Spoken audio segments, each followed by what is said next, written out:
Yes, salut les potos et un petit tutoriel de nuit, c'est pas une petite musique de nuit mais presque. On va se faire ça rapidement. Je vais vous montrer une technique pour nettoyer, plus exactement euh, récupérer un son, notamment on s'en sert beaucoup sur les sons de kick, mais enfin ça serait applicable éventuellement à d'autres sons. Dans des extended play et surtout en music club, mais enfin je suis en train de vous préparer là un tuto assez costaud sur le drum layering, le drum stacking. Ça fait un moment qu'on en parle, donc je suis en train de le préparer. Et cette petite vidéo très courte que je vais vous poster aujourd'hui sera en quelque sorte une technique complémentaire à cela. Donc pour vous expliquer un peu plus en détail le propos de ce tuto, je vais ouvrir Space et j'ai ici par exemple mon logiciel avec Platine, je vous en ai déjà parlé, de Algorithm que j'adore. Et on va aller, je sais pas moi, dans Club Compile et la première compile, voilà. Et on va essayer de trouver un titre qui aurait un kick qu'on souhaiterait, on se dirait tiens ce kick est vachement bien, je voudrais le sampler. Malheureusement, il y a un groove qui joue par-dessus et donc il y a des sons de percus, de shaker, de charlet ou quoi ou qu'est-ce qui nous gênent par-dessus de ce kick. Bon, voyons déjà, essayons d'écouter les tracks.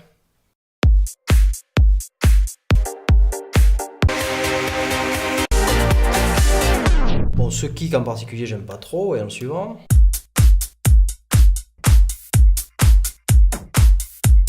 C'est pas mal, mais enfin, je suis pas fan.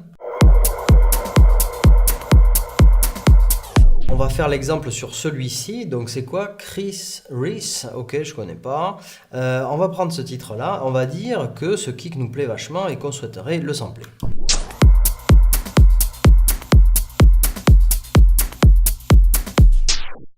Vous voyez, en général, sur les extended play, c'est vers la fin qu'il y a une zone libre avec le kick tout seul. Mais là, apparemment...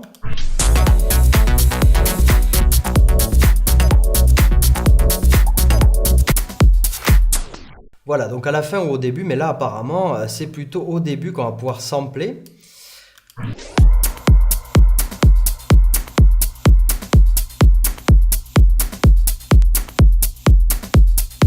Voilà, donc une fois que le FX d'intro est passé et que le kick joue avec la rythmique tout seul, on va sampler un petit bout dans votre séquenceur favori, ça peut être Cubase, Logic, ce que vous voulez.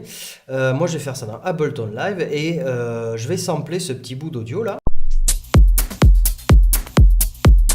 Voilà, juste une mesure, ça suffit. Et ensuite, dans le live, je vais vous expliquer de quoi il s'agit. Je vais vous montrer comment faire pour récupérer ce kick.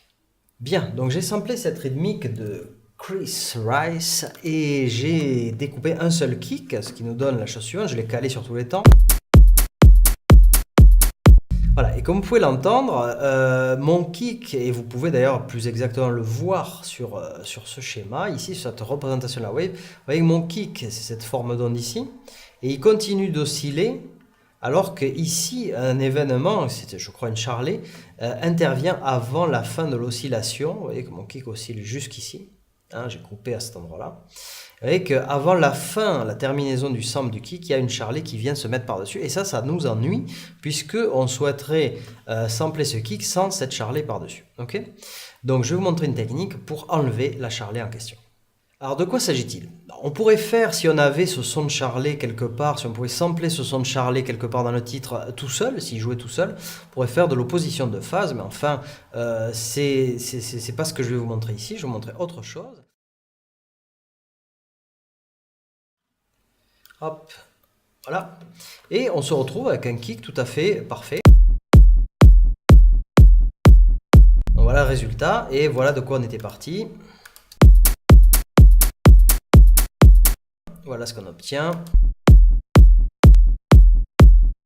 Donc une extraction, une reconstitution parfaite, si vous voulez, du kick d'origine. Ok, donc c'est un truc tout simple. Une fois que vous avez ça, évidemment, dans le live, c'est super. Vous ouvrez une piste MIDI, vous prenez votre kick et vous le draguez sur la piste MIDI dans la zone du bas, ce qui vous ouvre directement un sampler. Et à partir de là, il ne vous reste plus qu'à zoomer un petit peu là pour définir le point de start du sample.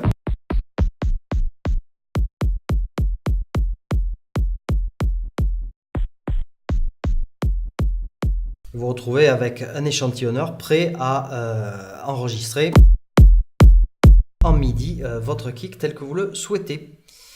Ok, donc je vous conseille, moi je fais pas mal d'extraction comme ça dans les disques du commerce, lorsque besoin est, j'utilise souvent cette technique, dont je ne suis pas l'inventeur, hein, je ne la revendique pas, enfin en studio on l'utilise beaucoup, et je vous invite à l'utiliser également, et à stocker, à vous faire des dossiers.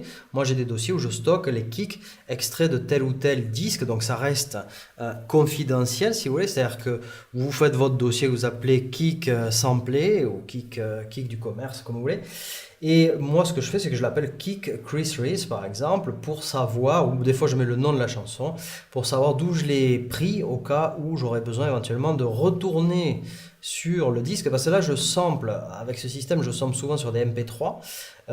Et si jamais je décidais de me servir vraiment de ce kick dans une prod, j'aurais sans doute tendance à vouloir aller chercher le CD et à sampler sur du 44.1, sur du Wave, hein, plutôt que sur du MP3. Ok. Bon, encore que ça se discute aujourd'hui avec la qualité des MP3, un certain taux d'encodage 320 par exemple, kilobits par seconde, on peut tout à fait se satisfaire du MP3. Bref, c'est un autre débat et on va s'en tenir là. C'est tout ce que je voulais vous montrer dans ce très court et très rapide tutoriel. Je vous donne rendez-vous dans quelques jours. On va commencer la série de tutos sur le drum stacking, donc restez à l'écoute. Je pense que ça va intéresser un très grand nombre d'entre vous. Et il y aura d'ailleurs des dérivatifs de ce tuto. Je pense que je le ferai peut-être en deux temps parce que on va parler du drum stacking, bien que ce soit les mêmes techniques, hein, c'est exactement les mêmes techniques, mais on va parler du drum stacking dans un style club et on va parler du drum stacking dans un style, on va dire, plutôt hip-hop. Voilà. Allez, sur ce, profitez bien des vacances. Bye bye.